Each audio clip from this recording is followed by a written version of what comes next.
ସୁପ୍ରଭାତମ୍। ଆଜିର ପଞ୍ଚାଙ୍ଗ ଓ ଅମୃତ ବଚନ। ଶୁଭ ସକାଳ। ଆଜି ଦିନର ପଞ୍ଚାଙ୍ଗ।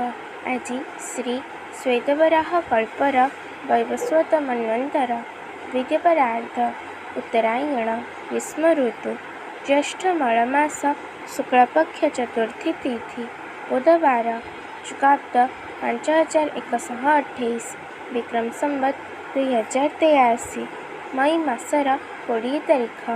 ଆଜି ଦିନଟି ସମସ୍ତଙ୍କ ପାଇଁ ମଙ୍ଗଳମୟ ହେଉ, ଈଶ୍ୱରଙ୍କ ନିକଟରେ ବିନମ୍ର ପ୍ରାର୍ଥନା।